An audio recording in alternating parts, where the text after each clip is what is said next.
Be ready for BYU Game Day. Download the KSL News Radio app to stream BYU games, plus breaking news during the week. That's the app for KSL News Radio. The final segment, Cougar Nation Season 2 debut, sponsored by Central Bank. We're taking your calls, 801-575-8255. Who should be the starting quarterback? Edis from Spanish Fork, you want to chime in on this raging quarterback debate. Who should it be? Absolutely. I don't have one selection. Either quarterback will work out well, I think, from what I've heard from you guys during this. But I really wanted to chime in, as I think we need to make sure that we're making the right play calls. I think A-Rod needs to really look for the talent for each one of these quarterbacks. Doesn't matter if it's running, passing, it doesn't matter. We see a lot of not-so-great calls from our coordinator, and I think we really need somebody that will use the talent that he has and use each quarterback wisely. And I think that's – and you guys already stated it before. That play call in Oklahoma at the goal line, you run it. Run it down the throat. You had 20 yards, nice, beautiful 20-yard run, and then you give an RPO, absolutely not to a rookie. You let him run it in and get the touchdown and get the win.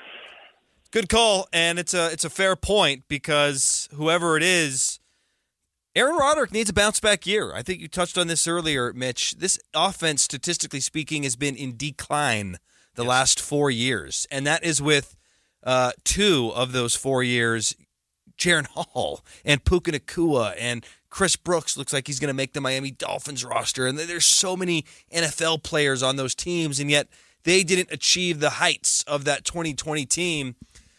Aaron Rodgers needs to be dialed in, and it's important to me that he fine-tunes the game plan to whoever's going to be the starting quarterback, because he said earlier today they have a lot more in common than they don't, but they're also different players. Yes.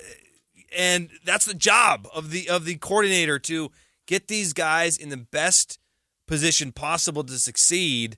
And I like that call because you want to look at the quarterback so often, but sometimes, like that Oklahoma example is a great one. Make it easy. Yep. It doesn't need to be an RPO in the 1 yard line. Just line up, goal line, power O, hand it off. So it's a critical year for A-Rod. One positive thing I do see emerging out of this quarterback battle is that both players feel like they are well-liked in that locker room. You know, Bohannon especially, Retzlaff too. I feel like they've carried themselves as leaders of the program. Both were named co-captains today. 4 captains in total named for BYU. Tyler Batty, Chase Roberts, Connor Pay, Jacob Robinson. It was nice to see BYU cut that in half. Last year they had 8 captains, and you're thinking, let's just name all 22 at that point. They cut that in half, trimmed it down to 4, which I like to see. But I think that's a positive piece, because you just do wonder if it creates a divide. And the coaches have downplayed that thought, that this team is unified no matter who the quarterback is. But you got to think that if there's some adversity that faces someone, a quarterback, that maybe the locker room's going to be like, well, let's go with this guy. Let's move on. Let's go with this guy. This is our guy. So you just hope that those sort of things don't happen, and this group is strong enough. BYU has faced a lot of adversity, self-inflicted. 2 straight years where they've had losing streaks of 4 games or more. Can they respond quicker to adversity this year? That's going to be a challenge for BYU, because this schedule is going to be tough. Do they have the quarterbacks, or do they have just the overall roster that can withstand adversity and bounce back quick? Because losses are going to happen, but don't let a surprise loss turn into 3, turn into 4. That's something that BYU's got to respond better this year, because past couple of years they have struggled on that front. BYU, Southern Illinois, this Saturday, 6 o'clock kick. You can chime in on your thoughts on the quarterback if you want to get in before the top of the hour. 801-575-8255. Your thoughts on this matchup and the season ahead for BYU in 2024. It's a good test, because Southern Illinois is, you look at it, just the label FCS, you would say, not a great football team. This is a pretty good football team.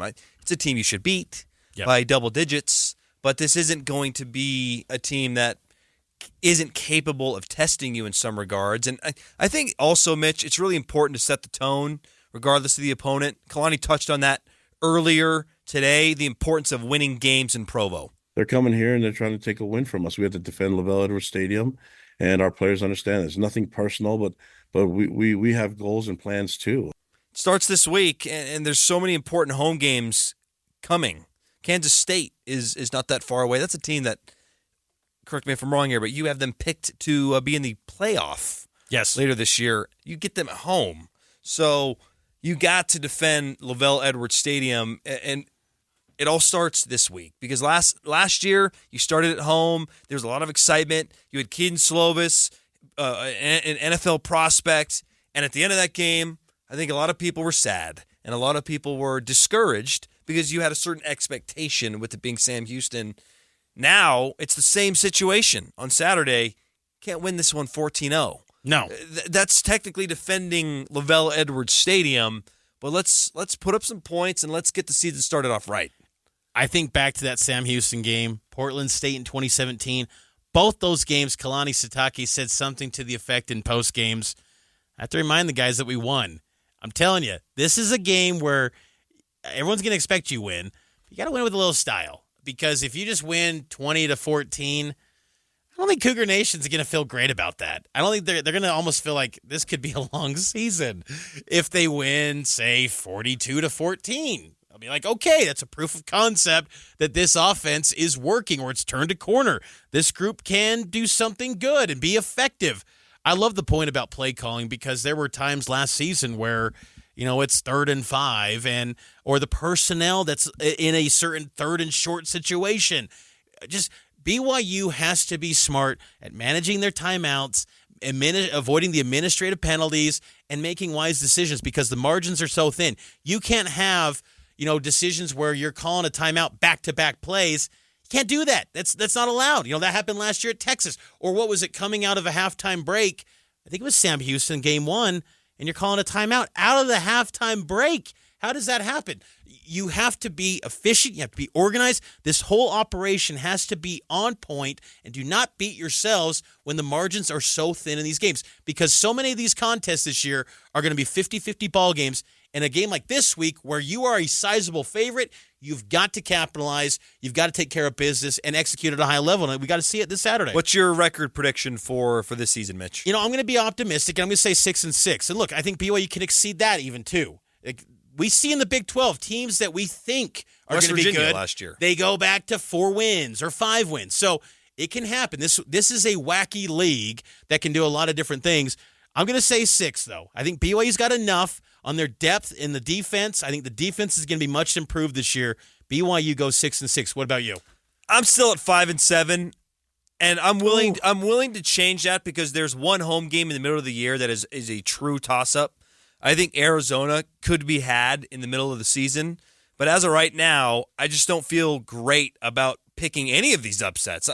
I think they could beat SMU after what we saw last week. To me, they're trending down. There was talk about them being a competitor in the ACC with the transfer portal class they brought in. I don't see that. I think that's a winnable game in week 2, but the meat of the schedule is so tough.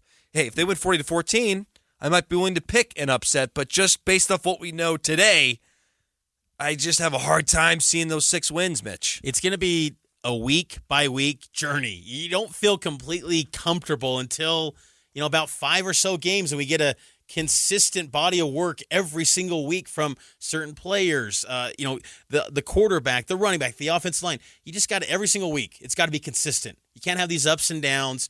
BYU has got to put out a consistent product each and every week, and they need some stars to emerge too. That's going to be key for BYU because I think the second and third units are better than years past, but I think the top 22, there's some room to grow there and really establish those star players. Tyler Batty's that, Jacob Robinson's that, but who are going to be those other stars for BYU? And it begins on Saturday, 6 o'clock kick, the Cougars and the Salukis. Great debut of Cougar Nation. We'll see you next week. So for Mitch Harper, our producers, Nate Slack, this edition of Cougar Nation was sponsored by Central Bank.